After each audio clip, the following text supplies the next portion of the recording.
Sure और मैगरॉन इस वक्त तेजी से उड़ते हुए एक तालाब की तरफ जा रहे थे। जहाँ तक है वो तालाब वो कुछ ज़्यादा ही बड़ा है।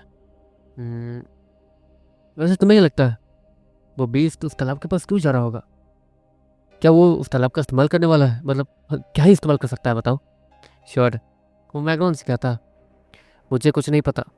अब लीचेस के बारे में तुम्हें अच्छे से जानकारी इकट्ठा करके आनी चाहिए थी कि वो क्या है क्यों है। लेकिन जहाँ तक है हमारे समय मतलब तुम्हारे समय में लीचेस के बारे में ज़्यादा जानकारी है नहीं। ऑफकोर्स जितनी जानकारी है वो म्यूटेशन के पहले की है। अब म्यूटेटेड लीचेस वो इस टाइप के तो बिल्कुल नहीं है तुम्हारे समय में। तुमने रिसर्च की थी क्यों? बैकग्राउंड शायद से कहता, हाँ ये तो कह रहे हो ठीक तुम। और ऑफकोर्स ये बात तो कंफर्म थी कि हर एक बीस्ट अलग अलग तरीके से इवॉल्व होता है। ये नहीं कि अगर सेम प्रजाति का बीस्ट सेम तरीके से इवॉल्व हो सके। श्योर और मैगन तेजी से आगे जाते रहते हैं। इतने में श्योर और मैगन को सामने एक बड़ा सा गड्ढा दिखता है जो कि बहुत ज़्यादा गहरा और बड़ा था और बहुत ज़्यादा चौड़ा भी था। ये तालाब तो पूरी तरीके से खाली है। श्योर है वो मैगडॉनल्ड्स कहता, इसका क्या मतलब है वो तो ब्रिजन ही बता सकता। यहाँ पर 2 और तालाबों की लोकेशन दी गई है, वहाँ चल के देखते हैं। मैगडॉनल्ड श्योर से कहता। वो दोनों तेजी से उड़ते हुए उस डायरेक्शन में जाने लगते हैं। श्योर और मैगडॉन उस दूसरे तालाब के पास भी पहुँचते हैं जहाँ पर वो तालाब भी पूरी तरीके से खाली था। वहाँ एक बूंद पानी नहीं थी और वहाँ पर बहुत सारी मछलियाँ मरे पड़े थे। श्योर और मैगडॉन उससे आगे वाले तालाब पर जाने लगते हैं जो कि आखिरी तालाब था और इस महल के पास का आखिरी तालाब था। श्योर और मैगडॉन जैसे वहाँ पहुँचते हैं वो तालाब वही था। ये तालाब तो यही है। तो चलो सारी इन्फॉर्मेशन इकट्ठा कर ली। यहाँ पर 2 तालाब ख़त्म है और पूरी तरीके से बर्बाद हो चुके हैं और एक तालाब वो अभी भरा हुआ है। तो क्या ये महल जाके बताएं? श्योर मैगडॉन्स कहता, वैसे श्योर अगर दिमाग लगाएं तो 2 तालाब खाली हो चुके हैं क्यों, और ये आखिरी तालाब है। हो सकता है कि हमें वो दिख जाए और वो क्या कर रहा है वो भी पता चल जाए। जहाँ तक है राजकुमारी ऑर्लिना के बॉडी में जब उसने एंटर किया था उसे मारने के लिए, तो हमने राजकुमारी ऑर्लिना को एक तरीके से नमक वाला पानी पिलाया था जिससे उसके वो पार्ट्स जो ऑर्लिना के बॉडी के अंदर थे वो खत्म हो गए थे। जिसके बाद वो जो अपने उस पार्टिकल को कंट्रोल कर रहा था उसे ये पता चल गया होगा कि उसकी कमजोरी नमक है। तो वो उस नमक के इफेक्ट से बचने के लिए क्या कर रहा है हमें उससे देखना होगा ही कुछ भी करके। अब ये तालाब ये खाली है मतलब भरा हुआ है, बाकी 2 तालाब खाली थे। मतलब हो सकता है कि वो यहाँ आ रहा हो। मैं शौर्य से कहता और शौर्य नीचे देखता। वैसे अभी के लिए तो कुछ दिख नहीं रहा और हम लोग उसी रास्ते से उड़ते हुए आए तो भी वो हमें नहीं दिखा। मुझे तो नहीं लगता कि वो यहाँ आने वाला है, क्योंकि आना होता तो रास्ते में दिख जाता। क्यों? श्योर है मैकडॉनल्ड्स कहता। श्योर है वो देखो बैकग्राउंड श्योर को नीचे दिखाते हुए कहता। यहाँ पर श्योर नीचे देखता एक काले रंग का पानी वो धीरे धीरे उस तालाब में एंटर कर रहा था और देखते देखते वो काले रंग का पानी वो एक बड़े से लहर में बदल जाता है और तेजी से वहाँ फैलना शुरू हो जाता है। देखते देखते वो बड़ी सी काले रंग की लहर वो उस बड़े से तालाब में एंटर कर जाती है और देखते देखते वो पूरा तालाब धीरे धीरे काला होने लगता है। जी क्या? श्योर हैरान कहता। वो हमारे तरह उड़ थोड़ी सकता है जो उसे सही रास्ते का पता हो। इससे वो रास्ता भटकने के बाद इधर उधर से होते हुए यहाँ आया और देख के पता चल पा रहा है कि वो क्या कर रहा है। श्योर है वो मैगडॉन की बात सुनता और उसे देखता। मतलब ये किसी भी पानी का इस्तेमाल करके अपनी बॉडी को और भी ज़्यादा बड़ा कर सकता है। मतलब इतने सारे पानी अभी इसके बॉडी का हिस्सा है और एक तरीके से इसके बॉडी से निकल रहे लिक्विड वो उस पानी को अपना हिस्सा बना रहे हैं। अगर पूरे महल का नमक भी इसके ऊपर डाल दिया जाए तो भी अब इसका कुछ नहीं होने वाला है और इतना सारा नमक लाना भी पॉसिबल नहीं लगता है। श्योर है वो मैगडॉन्स कहता। अगले पल देखते देखते वो पूरी तालाब वो पूरी काली पड़ जाती और उस तालाब के बीचों बीच एक अजीब सा मॉन्स्टर अपीयर होता जो कि उस तालाब के ऊपर आता, जहाँ पे श्योर को एक और अजीब चीज़ दिखती है। ये ये आदमी कौन है? श्योर वो उस मॉन्स्टर से आगे उस तालाब के दूसरी तरफ एक अजीब से आदमी को खड़ा देखता। श्योर और मैगडॉन को यही लग रहा था कि वो आदमी शायद गलती से आ गया और अब भागेगा, लेकिन वो नॉर्मली अपने हाथ को पीछे करके खड़ा था और उसी बीस्ट को देख रहा था। वो बीस्ट वो चलते हुए उस अजीब से काले रंग के लिक्विड पे चलते हुए उस आदमी के सामने जाता है और खड़ा हो जाता है। श्योर और मैगडॉन अंधेरे आसमान में थे इसलिए उन्हें कोई देख नहीं सकता था।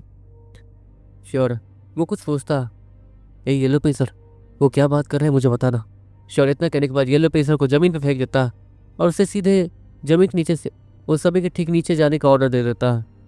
और जैसे जैसे वो लोग बात कर रहे थे वैसे वैसे येलो पेंसर वो उन चीज़ों को दोहराना शुरू कर देती है। तुम एक घटिया से रेंगते हुए कीड़े हो, तुम्हें अपनी औकात पता होनी चाहिए।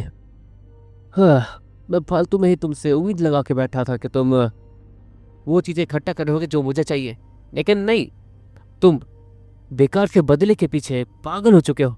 एक महल के पीछे पागल हो जिसे तुम्हारी कमजोरी पता और कमजोरी से लड़ने के लिए तुम ये बकवास चीज़ें कर रहे हो, जबकि तुम वो चीज़ें हासिल कर रहे थे जो कि हमें चाहिए। वो आदमी वो उसी बीफ से कहता, तुम शायद भूल रहे हो, यहाँ पर तुम मेरे मालिक नहीं हो। वो बीस्ट वो उसी आदमी से कहता, हाँ हाँ मैं जानता हूँ मैं तुम्हारा मालिक नहीं हूँ, लेकिन तुम्हें संभालने की जिम्मेदारी मेरी है। तुम्हारा दिमाग वो तुम्हारे मास्टर जैसा ही होना चाहिए, जहाँ तक है तुम्हारे मास्टर से जुड़ा होना चाहिए। एक तरीके से तुम मेरे ही मास्टर होने चाहिए, लेकिन फिर भी मेरे मास्टर ने तुम्हें संभालने के लिए भेजा है, क्योंकि तुम उसके एक रूप हो जिसे आउट ऑफ कंट्रोल होने पर संभालना है। लेकिन नहीं, तुम्हारी बात मान ही नहीं रहे हो। वो आदमी वो उसी बीस्ट से कहता, मैं तुम्हारा मास्टर हूँ, तुम्हें मेरी बहुत माननी होगी। वो बीस्ट वो आवाज़ को टेढ़ा करते हुए कहता, मुझे बेवकूफ़ समझते हो? ठीक है, तो मैं मास्टर के पास ही जा रहा हूँ और उनसे पूछूंगा क्या आपने ऑर्डर अभी अभी उस बॉडी से मुझे दिया है। ठीक है, तो मैं चलता हूँ, और अगर ये खबर नकली निकली तो वहीं से ऑर्डर दे के तुम्हें मरवाऊंगा पहले। वो आदमी वो उसी बीस्ट से कहता, वो लीच वो म्यूटेंट लीच वो उस आदमी को जाते हुए देखता और अपनी आंखें से खोल लेता और अपने हाथ को आया करके उस आदमी को रोकने की कोशिश करने लगता। उस आदमी के ठीक नीचे बहुत सारे अजीबोगरीब लिक्विड आ जाते हैं जो कि काले रंग के थे, और वो आदमी से फंस जाता है। मेरे साथ नाटक कर रहे हो? ठीक है, तो अब ये नाटक तुम्हें बहुत महंगा पड़ेगा। वो आदमी गुस्से से उस लीच को कहता। वो लीच वो धीरे धीरे उस अजीब लिक्विड पे फिसलते हुए आ गया था ऑटोमेटिक, और फिर उसके सामने जाके खड़ा हो जाता। मेरे मास्टर, अगर मेरा दिमाग सच में मेरे मास्टर जैसा ही चलता तो मैं जो कर रहा हूँ वो गलत नहीं होना चाहिए, क्यों?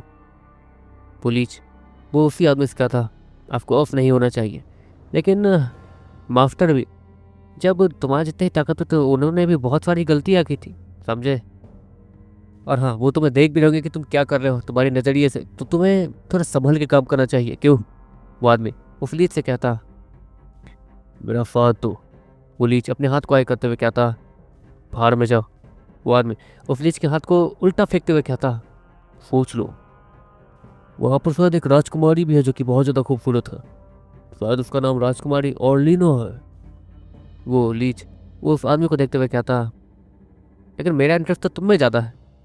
वो आदमी वो उस लीच को एक लात मारते हुए कहता, जिसके कारण वो लीच गिर जाता है। ठीक है, अब तुम इतना ही चाहते हो तो ठीक है, मैं तुम्हारा साथ तो नहीं दूंगा, तुम्हारे साथ जो होता है सो होगा। आपको वो तुम्हारी किस्मत के ऊपर है। मैंने तुम्हें सुझाव दिया, तुम्हें जो करना है वो करना था, लेकिन तुमने किया नहीं, तो ठीक है, मैं तुम्हें सिर्फ 2 दिन का समय देता हूँ। 2 दिन के अंदर अंदर अगर तुम अपनी मनमानी कर लेते हो और उसमें कामयाब हो जाते हो तो ठीक है, वरना मैं माफ्ते को क्या के तुम्हें खत्म करवा दूंगा, क्योंकि तुम काम ठीक से नहीं कर रहे हो। वो आदमी वो फ्लीज से कहता, और हाँ, ये तुम्हारा आखिरी मौका होगा, तुम्हारे मनमानियों से मैं खुद परेशान हो चुका हूँ। हाँ, मैं भी सोचूं कि तुम नमक से बचने के लिए इतना ज़्यादा चीज़ें क्यों पूछ रहे हो मुझसे, लेकिन अब पता चला कि तुम बकवास चीज़ों के पीछे पागल हो। लेकिन हाँ, एक और बात, फायर फॉरेस्ट भी उनके साथ मिला हुआ है, तो हो सकता है कि तुम्हारी दाल ज़्यादा ना गले। तो हाँ, ये चीज़ याद रखना कि अगर तुम मरने लगे तो मैं बचाने के लिए नहीं आने वाला हूँ। वो आदमी इतना कहता है और देखते देखते वो अपनी जगह से गायब हो जाता है। उस आदमी को गायब होते हुए देखा, या ऐसी बात है कि अगर हमने उसे वहाँ से जाते हुए नहीं देख पाए हम लोग, तो मतलब वो ताकतवर होना चाहिए, है ना? श्योर। बैकग्राउंड कहता, चुपचाप रहो। जहाँ तक है उस आदमी को ये भी पता था कि हम लोग उसे देख रहे हैं, फिर भी उससे कोई फर्क नहीं पड़ा, तो धीरे बात करने का भी कोई मतलब नहीं बनता। बैकग्राउंड वो श्योर ऐसे कहता है, ऑफकोर्स वो येलो पिंसर वो उसे भी महसूस कर सकता था। येलो पिंसर ने श्योर को ये बता दिया था कि उसे पता चल चुका है कि उसके नीचे कोई है, लेकिन फिर भी उससे कोई फर्क नहीं पड़ रहा। यहाँ तक कि उसे ये भी पता है कि श्योर वो कहाँ पे है। ऑफकोर्स उसके सेंसेस ऊपर आसमान तक थे, फिर भी वो श्योर को सेंस करने के बाद भी और मैग्नॉन को सेंस करने के बाद भी कोई एक्शन नहीं ले रहा था, जैसे कि उसे परवाह ही ना हो। वापस चलते, इसने इसे 2 दिन दिया। अजाई सी बात है कि आज रात अब उस फायर क्वीन के बारे में सोचेगा कि उससे कैसे बचना है। तो हमारे पास 2 दिन है, तो ठीक है चलो। बैकग्राउंड शौर्य की बात समझता और तेजी से फायर फॉरेस्ट की तरफ जाने लगता। शौर्य वैसे फायर फॉरेस्ट में वो सारी जानकारियाँ ही पहुँचाने जा रहा था जो कि एम्बर आसानी से पहुँचा सकता था, लेकिन शौर्य को बस एक बहाना चाहिए था वहाँ जाने का, ताकि वो उस छोटू बीस्ट से मिल सके जो कि जनरल डाक का अंडे से निकला हुआ बीस्ट था। शौर्य वो देखते देखते वो फायर फॉरेस्ट पहुँच जाता है। उसके बगल में ही एक रेवन वो उड़ना शुरू कर देता है, एक फिनिक्स उड़ना शुरू कर देता है, और शौर्य को देखने लगता है हम लोग यहाँ पर फायर क्वीन से मिलना है, ज़रूरी इन्फॉर्मेशन है, तो मुझे जानते हो ना। शौर्य वो उस फिनिक्स से कहता है, वो फिनिक्स वो शौर्य के हल्का नीचे उड़ते हुए आता है। ऑफकोर्स वो लोग शौर्य को उड़ता हुआ देख के हैरान हो गए थे और उसके बगल में आ गए थे। उन लोगों को तो पता था कि अभी क्या चल रहा है क्या नहीं। शौर्य वो उस फिनिक्स के ऊपर हल्का सा लैंड करता है और उसी के ऊपर बैठ जाता है। लगता है ये लोग हमारी सवारी बन के आए थे। बैकग्राउंड शौर्य से कहता है। देखते देखते वो फिनिक्स वो सीधे उस क्वीन के सामने ही ले जाकर शौर्य को लैंड करवा देता है। श्योर। उसके ऊपर से उतरने के बाद उसके सर को फैलाता। शुक्रिया। श्योर। वो उस फिनिक्स के सर को फैलाते हुए उससे कहता। दूसरी तरफ वो फायर क्वीन वहाँ थी नहीं, बस एक फायरमैन था जो कि वहाँ खड़ा था। यह किससे मिल रहा हो? वो जो बोलो। वो फायरमैन श्योर से कहता, देखो मुझे इस महल के अंदर जाना है और फायर क्वीन से मिलना है। असल बात यह है कि जो चीज़ें होने वाली हैं वो 2 दिन बाद ही शुरू होने वाली है, और हाँ वो क्या कर रहा है क्या नहीं वो मैं डिस्कस करने आया हूँ फायर क्वीन के साथ। हम उसकी जासूसी करके आए हैं अभी अभी जस्ट। श्योर। वो फायरमैन से कहता था कि ये बात थोड़ी गंभीर लगे और श्योर को फायर क्वीन के पास जाने का मौका मिले। वो फायरमैन अपनी जगह से ही आग में बदल के गायब हो जाता है, और देखते देखते वो कुछ देर बाद वापस आता है। चलो मेरे पीछे आओ। वो फायरमैन श्योर से कहता है। श्योर एक लंबी सांस लेता है, और देखते देखते वो बड़ा सा आग वाला दरवाजा वो खुल जाता है। श्योर। बैकग्राउंड वो फायरमैन के पीछे पीछे जाते रहते हैं। वैसे फायर क्वीन है कहाँ पे? श्योर। वो फायरमैन से कहता है, लेकिन वो उसका जवाब नहीं देता। कम ऑन अभी हम लोग एक हैं। श्योर। वो उस फायरमैन को थोड़ा फोर्स करते हुए कहता, शायद पिछली बार हारने के बाद तुम थोड़े से गुस्सा हो हमसे, क्यों? श्योर स्माइल के साथ कहता, तुम अपना मुंह बंद नहीं रख सकते। फायरमैन श्योर से कहता, हाँ ठीक है, समझता हूँ चिढ़ है, लेकिन अब इसमें मेरी क्या गलती है? मैं ताकतवर हूँ, तुम हार गए मुझसे। मैंने तुमसे गलत मतलब मैंने तुम्हें गलती से हरा दिया मैंने मतलब सच में। श्योर। वो ये कहते कहते चुप हो जाता है क्योंकि वो फायरमैन वो उसे घूर रहा था। फायर क्वीन अभी बंकर में। वो फायरमैन श्योर का जवाब देकर उसे चुप करने का इशारा करता। हमें वहीं ले जा रहे हो क्या? मतलब इसी बहाने हम लोग बंकर भी देख लेंगे। फायर क्वीन का बंकर कैसा होगा, कमाल का होगा, है ना? श्योर। वो मैग्नोन के सामने एक्साइटेड होते हुए नाटक करते हुए कहता, वो बंकर कोई हरा भरा बंकर नहीं है, वो सभी लोग नहीं जा सकते। लेकिन फायर क्वीन वो ऐसा कोई बड़ा काम कर रही है, इसलिए तुम्हें वहाँ बुलाया गया। तुम पहले हो जो कि फायर बंकर के अंदर जा रहे हो, लेकिन फायर क्वीन उनके दिमाग के बारे में मैं कुछ नहीं कह सकता। क्या पता तुम्हें वहाँ बुलवा कर तुम्हें जान से मार दे, और बाहर ये न्यूज़ बाहर भी ना आए। वो फायरमैन श्योर को डराते हुए कहता, अरे कोई बात नहीं, फायर क्वीन है तो खूबसूरत, उनके हाथों मरना सौभाग्य प्राप्त करता। श्योर है वो अपने दिल पे हाथ रखते हुए कहता है। इतना कहते कहते श्योर और मैग्नोन वो उस बड़े से चेयर के पास पहुंचता है जहाँ पर फायर क्वीन बैठा करती थी। आ, फायर क्वीन तो यहाँ है नहीं, बंकर कहाँ है? श्योर है वो फायरमैन से कहता, फायर क्वीन चाहेंगे तो ही बंकर खुलेगा, वो उनके दिमाग से जुड़ा हुआ है। वो फायरमैन वो श्योर से कहता। अगले ही पल वहाँ पर श्योर और मैग्नोन के चारों तरफ आग जलनी शुरू हो जाती है, और देखते देखते एक आग वो उन दोनों को ही घेर लेती है। और जब वो आग वहां से हटती है तो श्योर और मैग्नोन कहीं और ही थे। श्योर है वो सामने देखता है जहाँ पर उसके सामने एक बड़ा सा रूम था, कमाल का रूम था। चारों तरफ आग ही आग जल रही थी। वहाँ पे गर्मी भी थी, श्योर को सांस लेने में परेशानी हो रही थी, लेकिन अभी के लिए श्योर एडजस्ट कर सकता था। आप हाँ। श्योर सामने अचानक से फायर क्वीन को देखता और हैरानी से कहता, तुमने जिस लोकेशन के बारे में कहा था वहां पर मुझे मेरी बेटी के कुछ निशान मिले थे, मतलब तुम सच कह रहे थे क्यों? वो फायर क्वीन श्योर से कहती है, हाँ मैं तो सच कह रहा था। श्योर वो आसपास की चीज़ों को देखते हुए कहता, मतलब मैं अपनी बेटी को शायद ढूंढ सकती हूँ। ठीक है, शुक्रिया, इसलिए मैंने तुम्हें आज यहाँ आने दिया, वरना मैं तुम्हें 1-2 घंटे बैठाती अपने काम करती और फिर बाहर आती। फायर क्वीन श्योर से कहती है, अरे बहुत बहुत शुक्रिया। वैसे आप कर क्या रही है? श्योर। उस फायर क्वीन से कहता, आप यहाँ अकेले काम करती है? श्योर चारों तरफ देखते हुए कहता। फायर क्वीन एक चुटकी बजाती है और देखते देखते वहाँ पे बहुत सारी खूबसूरत लड़कियाँ पेड़ होती है जो कि फायर से बनी हुई थी, और वो फायर क्वीन के लिए काम करने लगती है। क्या ये सब आपकी बात मानने वाली हैं, या फिर इन सभी को आपने बनाया है, या फिर ये सभी आपकी तरह है? जैसे आप फायर क्वीन हैं, फायर गर्ल टाइप का है ये लोग क्या, या फिर? श्योर अपने सवालों की बौछार सीधे फायर क्वीन के ऊपर फेंक के मारता है। फायर क्वीन उसके चेहरे पे एक स्माइल आती है। इन्हें मैंने बनाया है और इनके अंदर मैंने जान भी डाली है। फायर क्वीन वो श्योर कहती है, अरे हाँ, आप फायर क्वीन है, आपके पास फायर एलिमेंट की तो कोई कमी होगी नहीं, और अब जाहिर सी बात है कि आप फायर एलिमेंट में बहुत ज़्यादा अच्छी हैं, तभी आपको फायर क्वीन मिलने का दर्जा मिल पाया है, क्यों? श्योर वो फायर क्वीन से कहता। फायर क्वीन का मूड ज़्यादा अच्छा लग रहा था, इसलिए श्योर वो भी उनके मूड को अच्छे बरकरार रखने में लगा हुआ था। जल्दी बताओ क्या काम है? फायर क्वीन श्योर कहती है, अच्छा हाँ, मतलब जो बीस्ट हाँ, मतलब जो बीस्ट से हम लोग भिड़ने वाले हैं वो शायद 2 दिन के बाद ही होने वाला है। वो लड़ाई, वो खास लड़ाई शायद 2 दिन बाद शुरू हो जाएगी, वैसे आज नहीं, क्योंकि अभी दिन होने वाला है। दिन में तो वो किसी भी हालत में हमला नहीं करेगा, और दिन में एक तरीके से फायर को दिन में देखना थोड़ा मुश्किल होता है। आप लोग धूप की रोशनी में अच्छे से घुल मिल सकते हैं। जब तक ज़्यादा भयानक फायर ना हो तब तक आप लोग दिखेंगे नहीं किसी को भी। तो हाँ, उसे पता चल चुका है कि आप लोग भी हमारे साथ दे रही हैं, तो वो दिन में तो बिल्कुल भी हमला नहीं करने वाला। कुछ भी हो जाए वो हमला करेगा रात में ही।